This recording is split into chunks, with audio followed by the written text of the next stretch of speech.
What is up, guys, and welcome to the video. If you guys remember from my last video, I basically went over modifications that I've done to the car and how much it's costed. And in that last video I mentioned a bunch of times how much I was actually going to make another video discussing all the modifications that I wouldn't say I regret, but I would basically put more thought into them before I actually bought them. And I feel like this really goes for any Mustang. So without further ado, we're going to go ahead and hop right on into the video. And the first thing that I'm going to be talking about to you guys is the actual idea of a cold air intake. A lot of people do not think that it's necessary for this car. When you're buying these, whether you're buying it for American Muscle or CJ Pony Parts or any other parts store, basically, a lot of people will tell you that don't count on this to give you a lot of power. I personally have the air raid cold air intake, and I can tell you if you just add this thing on by itself, expect about maybe 5 more horsepower at max, nothing that you're gonna feel.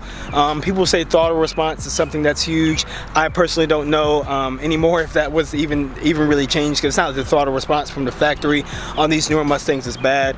But that's definitely one thing to consider, especially if you're new to this community, the new Mustang community. And I feel like a lot of people say this overall in general, just cold air intakes are something that some people may see is worth it. I also want to provide you guys some alternatives. So an alternative to a cold air intake that I would probably do if I were to go back and start my build over, if that's what you want to call it. It's not really much going on here. I'm not one of those crazy guys that has a crazy supercharger or anything like that, but it is a small build. If I had to redo it, I basically would consider going with the I believe the K&N has a drop-in air filter. Like I said, even from that, I wouldn't expect a ton of power. But basically, I would expect something, basically a little bit more airflow if that's what you're really looking for. Also, if you guys look right here behind me, this actual tube that I have right here, my hands were just on it. This actual tube, I believe that some people have actually been able to put this on the stock air box right here and then connect it to the throttle body.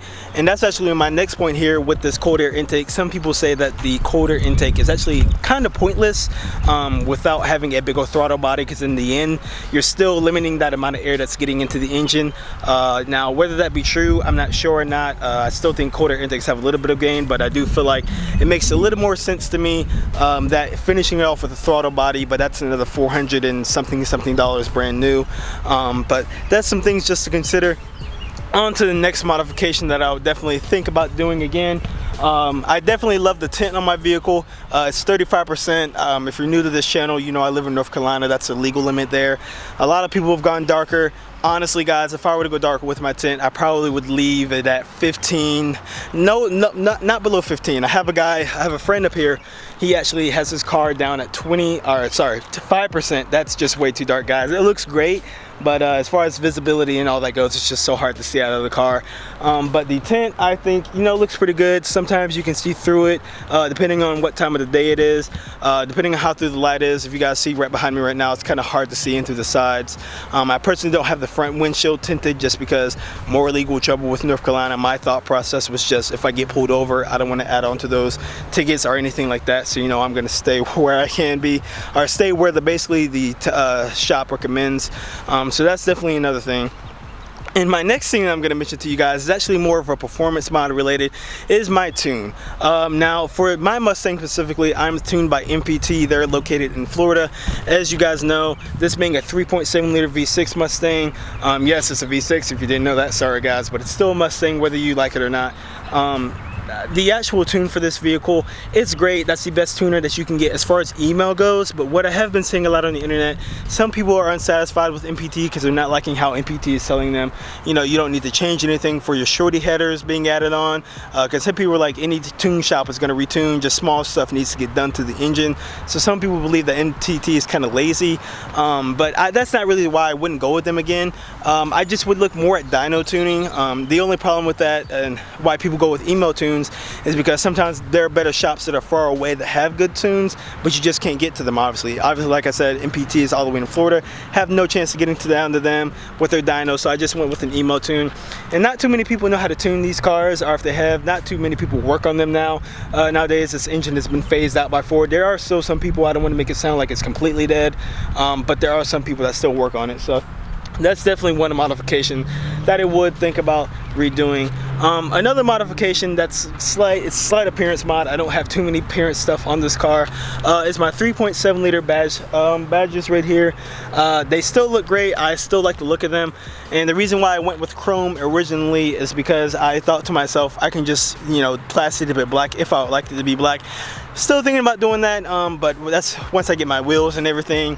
But part of me is just like, I should have just got it black from the factory, but the other half likes the chrome because it sticks out for the time being while I have this set of wheels for me. As you guys can see, the wheels behind me plus the 3.7 liter badge right there. So I'm kind of liking that look for now, but like I said, that might get plastic in the future. Just something small to look at.